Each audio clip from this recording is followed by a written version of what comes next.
Muito bem, nós vamos falar sobre quando suspeitar e como tratar lesões em eletrodos. A falha de eletrodo, nos marcapassos, ela tem uma taxa de disfunção em torno de 1% ao ano, em 5 anos. Não é uma coisa tão grande, porque dá uma sobrevivência dos eletrodos de marcapasso de 95% dos eletrodos em 5 anos. Já nos eletrodos de CDI, pela complexidade maior, a taxa de disfunção é um pouco maior. Por exemplo, nós temos 20% de 10 anos com o Fidelis. Isso porque o eletrodo é mais complexo e mais vulnerável a essa disfunção. Mas, de uma maneira geral, as falhas são comum a todos os outros, porque é a falha no material. Dessa forma, nós temos que entender, mas conhecer os eletrodos para saber onde estarão os possíveis defeitos. E aí nós temos que o primeiro local de falha dos eletrodos são nos condutores, que podem ser aqui, tanto no eletrodo que estimula como no indiferente, aqui e tal, tanto faz se o eletrodo é coaxial ou corradial. Em si, os condutores é um aspecto importante na disfunção do eletrodo. O isolante também faz parte desse complexo da formação do eletrodo e é importante na perda de função, principalmente no isolante externo ou no isolante interno. Também dessa forma, tanto faz se o eletrodo é coaxial ou corradial.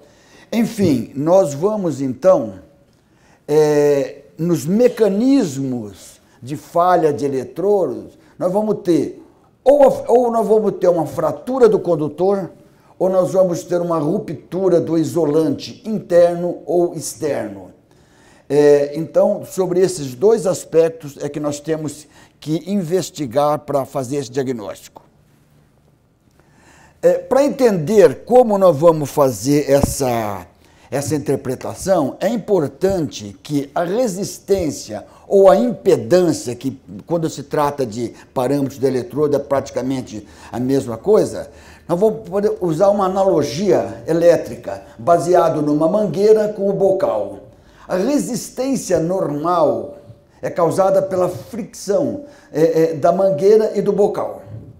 Normalmente nos eletrodos essa resistência ou impedância vai de 300 a 1.200 ohms.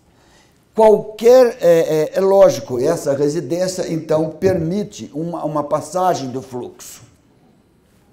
Quando nós temos uma resistência baixa, quando nós temos vazamentos nessa mangueira, por exemplo, e que reduz a resistência. Então aqui a resistência é diluída, ela cai. Isso aí é compatível com o quê? Com falha do isolante. Então nós já temos aqui, quando nós temos falha do isolante, nós temos uma perda da resistência e isso pode caracterizar e facilitar o nosso diagnóstico. Uma outra situação é quando a resistência está alta, que seria aqui, é quando há uma interrupção desse fluxo. Isso ocorre quando nós temos uma fratura do condutor, ou seja, o fluxo de elétron do gerador para o eletrodo está interrompido. Nós vamos ter, então, uma resistência muito alta. Então, a resistência ou a impedância é um parâmetro importantíssimo para a gente detectar isso. Voltando, então, aos eletrodos, a fratura do condutor, do coil, ela geralmente se deve a ligaduras, a amarras, torção excessiva, e ela é a ruptura de um ou mais fios que comunicam o gerador ao eletrodo, impedindo a entrega da energia para o tecido cardíaco. Então, isso é a fratura do coil ou do eletrodo. Muito bem, elas podem ser completas ou parciais, quando o condutor está rompido, mas ainda em contato e sem rompimento do isolamento. Ou seja, ele fica dentro do isolamento, uma hora comunica, outra hora não comunica, a continuidade fica às vezes mantida. Ocasionalmente, o resultado dos testes será normal, dependendo da posição do paciente. É aquela fratura que a gente chama de incompleta e que às vezes o doente está numa posição, quando você mexe o braço, o tal desencosta e você caracteriza o evento. E pode ocorrer precocemente no momento da cirurgia, através de manuseio traumático ou trauma. Muito bem, porém, mais comum é a fratura tardia, certo? Com o tempo. Geralmente ocorre em locais do trajeto do eletrodo submetido a algum tipo de tração ou tensão, curva ou acotovelamento. Ou seja, a fratura do cólio do condutor, ela está relacionada de alguma forma ao nosso procedimento. E nós vamos ver depois como evitar isso daí. Um local característico dessa fratura... Um local característico dessa fratura é a região entre a clavícula e a primeira costela. Aqui. Isso aqui já foi descrito e recebeu o nome de síndrome do esmagamento subclávio.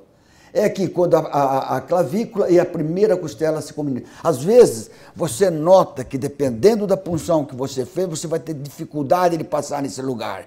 Provavelmente o eletrodo deixado ali vai dar problema. A interrupção da condução do estímulo elétrico pode resultar em alterações na captura e na sensibilidade do eletrodo. Lógico que são os parâmetros que vão ajudar a gente a fazer o diagnóstico. Agora, sempre se acompanha de um aumento súbito da impedância.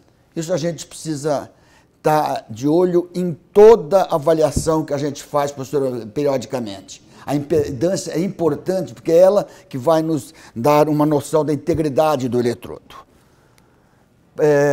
Muito bem, a fratura, nós temos duas situações dela. A fratura numa situação aguda e a fratura numa situação crônica. Veja bem, na fratura aguda, nós temos imediatamente uma interrupção. Então, nós não temos espícula e provavelmente não temos estimulação.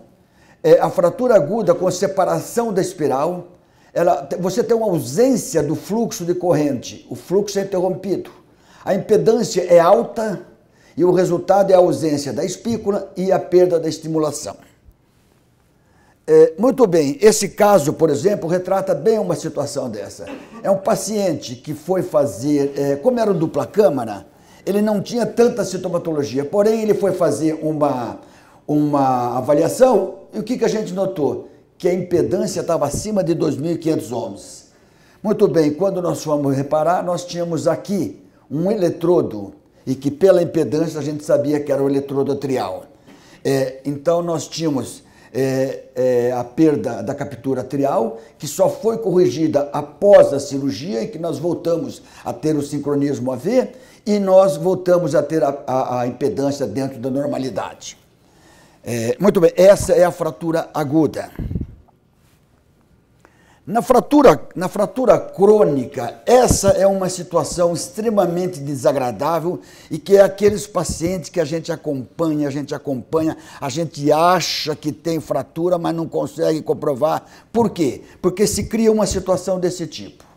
Você tem a interrupção, porém nessa região você forma um estado com líquido, preenchido por líquido, que uma vez o isolante estando protegido, você tem um campo eletrolítico. Ou seja, você passa a ter uma condução eletrolítica, não eletrônica. Porque a ponta dos coios se comportam como íons. E isso daí você consegue, às vezes, olha aqui, você tem um fluido eletrolítico no espaço da fratura. Fluido eletrolítico conduz energia. E aí você pode ter, as terminações do condutor fraturado se comportam como elétrons, pode haver um fluxo de corrente elétrica entre as duas terminações com uma alta impedância. A densidade da carga nos elétrons pode ser suficiente para estimulação e pode haver espícula.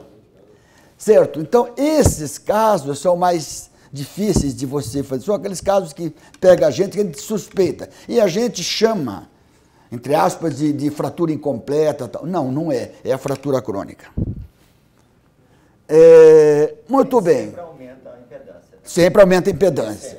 sempre. Não, nesse caso, às vezes não. Porque você tem, quando você dá uma ocasião que consegue passar o estímulo, ou a corrente, ela se mantém. Então é difícil, são casos difíceis de pegar.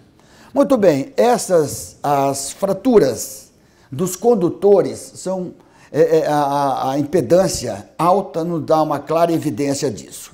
Agora nós temos a outra causa de falha de eletrodo, que é a ruptura do isolante. Muito bem, pode ser ruptura do isolante interno ou externo.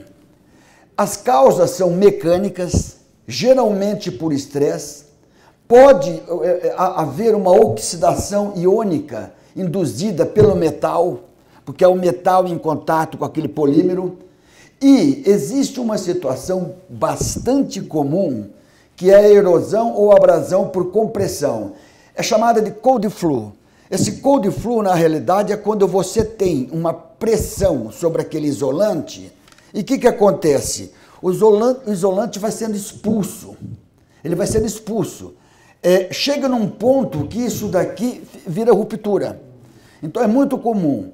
Geralmente, as falhas do mecanismo do isolante se devem a propriedades mecânicas e químicas relacionadas aos polímeros, que no nosso caso, os mais comuns são o poliuretano e o silicone. Os dois têm essas mesmas disfunções. A falha do isolamento é uma complicação crônica que ocorre com o tempo. Pode haver ruptura ou a degradação do isolamento, o cold flow. E é uma redução drástica da impedância. Nós temos aí o oposto, então. Nessa situação, você tem um potencial de oversense, porque o condutor exposto pode detectar sinais extracardíacos. O aumento do limiar de captura e o potencial de ruído no eletrograma. A presença constante de aqueles ruídos no eletrograma é um indicativo de que o isolante pode estar começando a ter problema. No caso do isolante externo, veja bem, ele expõe o condutor aos tecidos vizinhos. Então, nós podemos ter estimulação muscular, inibição por mil potenciais, baixa impedância em todos e perda de captura.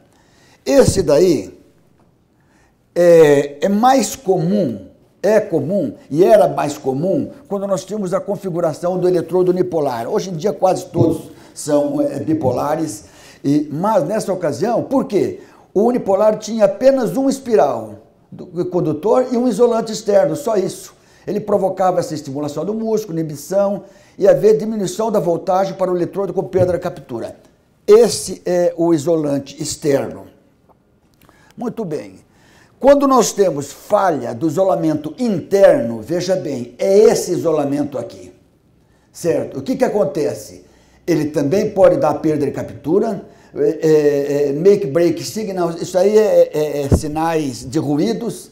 E uma coisa interessante, ele pode provocar um curto-circuito. Por quê? Porque ele deixa desprotegido. Não esqueça que o isolamento interno, ele passa entre um condutor e o outro. A hora que ele se rompe, ele realmente é um curto-circuito, ele entra um condutor com o outro. Ele só existe na configuração bipolar, certo? E pode ocorrer falha no isolamento externo ou interno no bipolar, pode ocorrer nos dois. Defeito no isolamento pode provocar curto-circuito, grandes lesões comunicando os condutores, diminui a impedância e pode causar perda de captura.